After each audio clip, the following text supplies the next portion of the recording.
Hi, my name is Michaela, and first I'd just like to start off by saying that this video is both for my criminology class and my sociology class.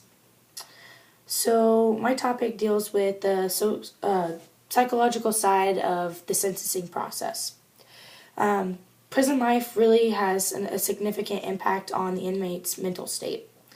So one prison I would really like to highlight is the Colorado State Penitentiary.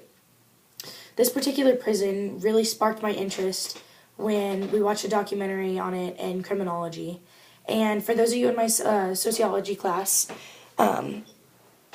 you obviously weren't in the class to watch the video or learn much about this, so here's just a little bit of information on it. So this prison is a all-male supermax prison, and it's in Florence, Colorado. And the nickname for this prison is the Alcatraz of the Rockies. This prison can hold as many as 400 inmates, and their crimes range from minor crimes like stealing computer parts all the way to mass murder and terrorism. Each inmate is placed in a 7 by 12 foot cement cell with a tiny little window that only allows a little bit of light in. And this window is designed so that you can't see out past the prison. So basically all they're going to get a view of is the yard or gates and stuff. Like, they're not going to get actual like outside life outside of the prison.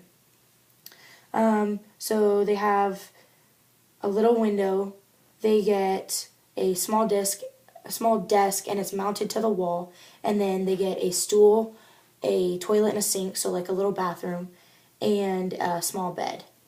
Their meals are given to them through a little slot in the door, and that's also how they're handcuffed. They have a small slot in the door where they just reach their hands out and the cuffs are put on them. And then they're only allowed out of their cell for an hour a day. So for 23 hours a day, they are stuck in a tiny cell with no human contact. And then I read this documentary where they interviewed one inmate, and he described the prison as feeling like a dog in a cage and being poked with a stick over and over. Another inmate described the prison as being in a high-tech hell. So more than 1/4 of the inmates are diagnosed with mental disorders. And many of these inmates have anxiety, paranoid thoughts, personality disorder, and even in some of the worst cases, schizophrenia. These mental disorders lead to suicide and other sociological issues.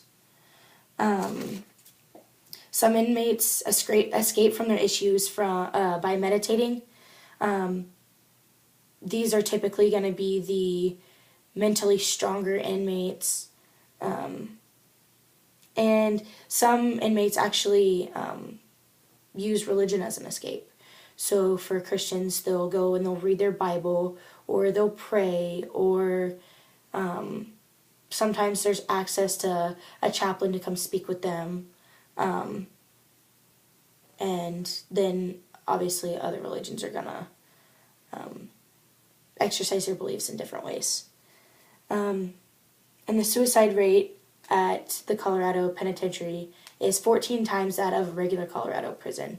So many inmates, when they've just had enough and they're consumed by mental disorder, or they've just had enough of being lonely, or whatever the case may be, they just kill themselves because it's just too much for them. And then many of these inmates are sentenced to multiple years in the solitary confinement, and many of them, if their time isn't already long, by the time they get in there, they'll have some kind of bad behavior or something, or they'll not follow the rules once and they get time added to their original sentence. And after being in there for so long, some of them experience, in a sense, kind of a culture shock. So when they do come out, they're so used to their prison life. When they do get out, they can't really function in society, and they have a lot of issues. And so typically they find themselves back behind the bars. On the sociological side, prison life is very, very different from outside, everyday, free life. Prisons typically, they have their own culture, they have their own way of doing things, they have their own lingo, they have their own way of thinking and their own way of communicating. And one way prisoners at the Colorado Penitentiary communicate is by ratlining. And ratlining is basically where they take a piece of, like, a scrap of paper or something that they can write on, and they'll attach it to either a string or the elastic from their underwear or their socks, and they'll thread it through cracks in the door or any little holes that they can find to get out of their cell and into the hallways for other inmates to retrieve. And when they do retrieve those, it's kind of like a text message. So they'll see the message, and then they'll get a piece of paper and they'll respond, and then they'll thread it through, and they'll just go back and forth. And another way they communicate is by writing little notes inside of books. So imagine this is like a library book, and it's got the paper cover on it, and it's like a hardback book. So what they'll do is they'll write on a piece of paper or whatever they have, and they'll stick it like in the inside flap of the book, and hopes of, another inmate finding it, and they'll communicate with another inmate that way. But a lot of it now is regulated, where they have people who search, they make sure that the book doesn't have any kind of markings or any kind of communicating on it, and then they'll clear it to the next inmate, so that way they won't be able to communicate. And they actually take this very serious. It's solitary confinement for a reason. And by them communicating and by their drive for having communication with other human beings, it gets them in trouble.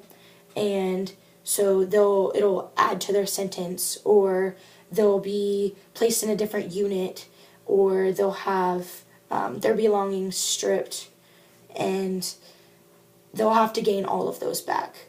And I think this kind of makes, like, all these things kind of make this prison unique, because they're way more strict, it's way more intense, and it's way more secured than most prisons. In my opinion, I actually think that this prison causes more mental illness than a lot of prisons, just because of their quality of life and how they're treated and how they aren't respected. And I think that's a main cause of their mental disorders. That's all I have for you guys today, so thanks for watching my video.